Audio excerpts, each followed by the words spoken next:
DC News Now. The extreme heat has finally moved on, but humidity is sticking around. Meteorologist Damon Matson has your full forecast. Then, celebrating the 10-year anniversary of a landmark Supreme Court case legalizing same-sex marriage, we share several stories about perseverance. Also, doom scrolling on social media may cost you. Here's some ways to save some cash and avoid impulsive spending. And there are some highly anticipated movies at the box office this weekend. Get our full movie roundup and find out what to watch. You're watching the station covering all of the DMV. This is DC News Now. Well, good afternoon, and thank you for joining us for DC News Now at noon. I'm Mark Hall. Breaking now, the Supreme Court has ruled Maryland parents can opt their kids out of school lessons using LGBTQ-themed books. The ruling states that the school system cannot require elementary school students to attend the lessons if parents express religious objections to the material. It ends years of debate over whether students are allowed to opt out. One Montgomery County parent says she's relieved to hear the ruling. It hits so home that not just myself, but parents all across the country, it's just another, arrow in our quiver in defending our everyday right to believe our beliefs. Well, it was a 6-3 vote on the High Court saying that it violated the Constitution's First Amendment protecting religious expression. And just in the DC News Now newsroom, Montgomery County Board of Education and the school system releasing a statement saying, quote, today's decision is not the outcome we hoped for or worked toward. It marks a significant challenge for public education nationwide. And happening right now, President Donald Trump and his members of his administration, they're speaking after the Supreme Court ruling, and we'll have more on the Montgomery County school ruling and other rulings that's ahead coming up on DC News Now at 4. Let's talk weather. Severe storms passed through our area yesterday, leaving some families displaced, and today after trees fell on several homes in Silver Spring. Montgomery Fire and Rescue says that yesterday's storms caused trees to fall near Valleywood and Holdridge Drive. Crews say that no one was seriously injured. All right, meteorologist Damon Matson joins us now once again. Damon, it was quiet where I lived. Thought it was going to rain, felt like it was going to storm, thought I saw a little lightning in the sky.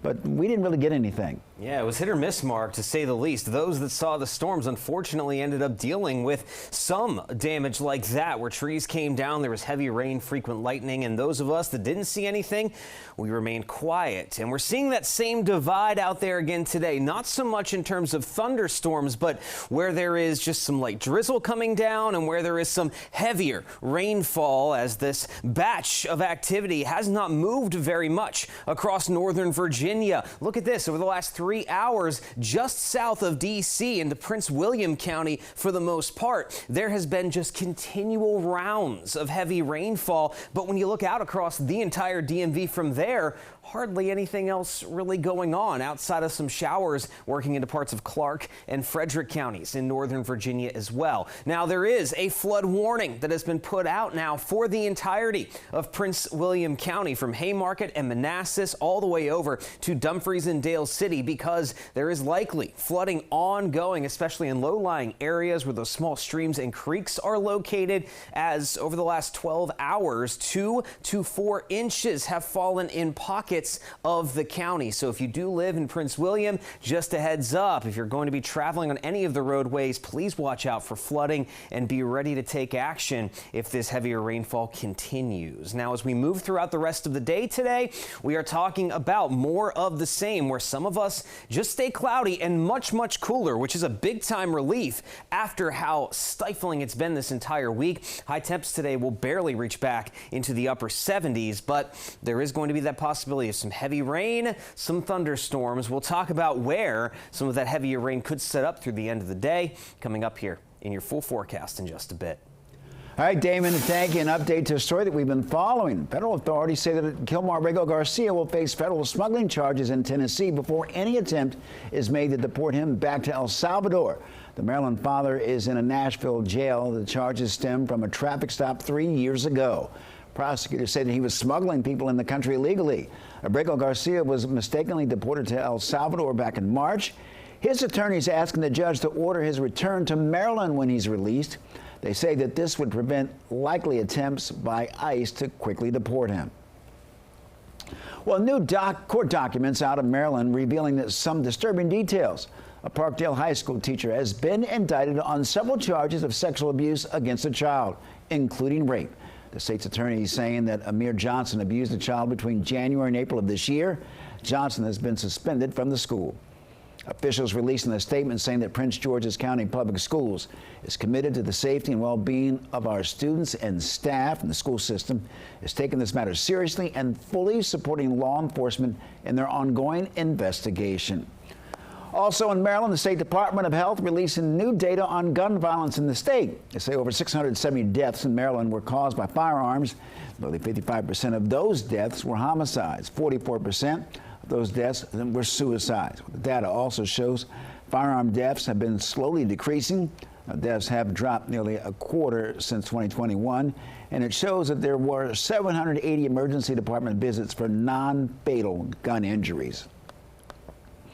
Well, a man is forced to leave the country for kicking a working dog at Dulles Airport. Customs and border officials say that Freddie alerted them, the traveler arriving from Cairo, Egypt, with more than 100 pounds of prohibited food in his luggage. They say that while Freddie's handler was inspecting the suitcase, the 70-year-old man kicked Freddie with enough force to send the 25-pound beagle airborne. The man has pleaded guilty, ordering to pay Freddie's vet bills, and was forced to leave the country. Fight back! Stand up! Fight back!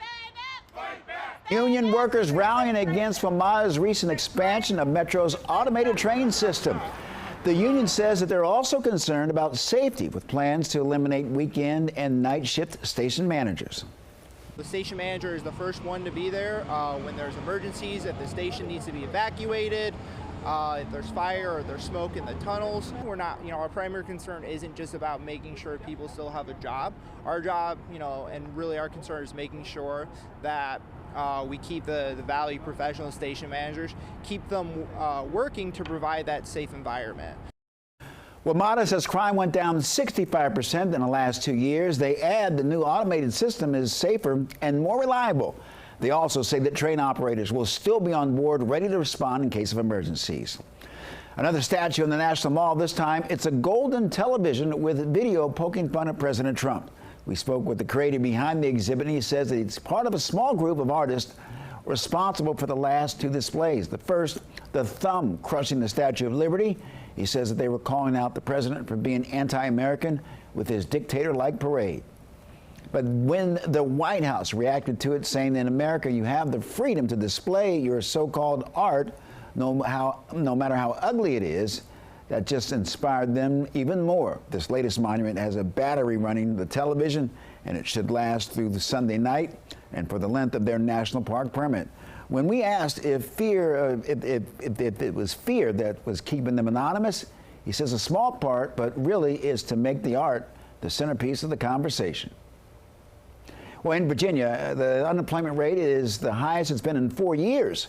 The Bureau of Labor Statistics reporting that the rate has gone up steadily since January. The number of people unemployed went up 3.4% in May.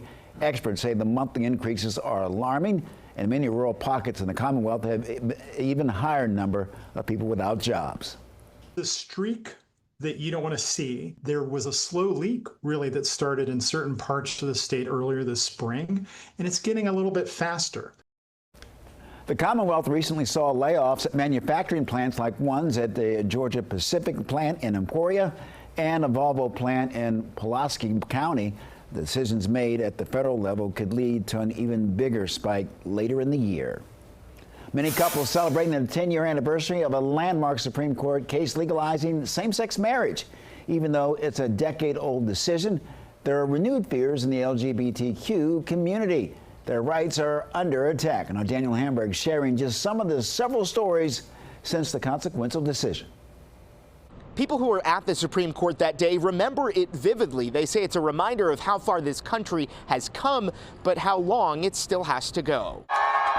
It's been 10 years since cheers erupted at the U.S. Supreme Court. Where are your moms? Same-sex marriage legalized and recognized across the country. There was the sense that we were now part of our community.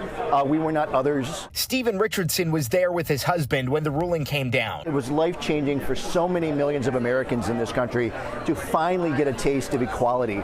And it was groundbreaking for us. And it was a celebratory experience at the Supreme Court. I know I was here because we got very busy that night, of course. Yeah. Freddie Lutz remembers the jubilation at his bar and the conversation he had with his then partner, Johnny. I asked Johnny if he wanted to get married the next day, and he said, no, but you can take me to Tiffany's. In the current political climate, after 28 years, they felt it was time to tie the knot on a float in the World Pride Parade. We literally invited the entire world at World Pride to our wedding. 8 states have introduced resolutions urging a reversal on same-sex marriage, while more than a dozen states have moved to strengthen legal protections for same-sex married couples. Richardson says what once felt like a settled issue is not. If we become too complacent, that's a problem for our community and other groups in this country who have fought hard for their rights. It is a daily fight. It is not a generational fight. Polling from Gallup shows that about 7 in 10 Americans support same-sex marriages, higher in 2025 than it was a decade ago when it was 60% in May 2015. Daniel Hamburg, DC News Now. All right, thanks to Daniel. Coming up, social media is more than a tool for catching up with friends, and companies are using your apps for ads. We're saving you money by looking at how to avoid that compulsive spending. Damon. And Mark, we may have broken out of that stifling heat and humidity, but we still have the threat for some flooding rainfall. We'll talk about where things will be the soggiest this afternoon, coming up after the break. You're watching DC News Now at noon. Stick around. We'll be right back with more.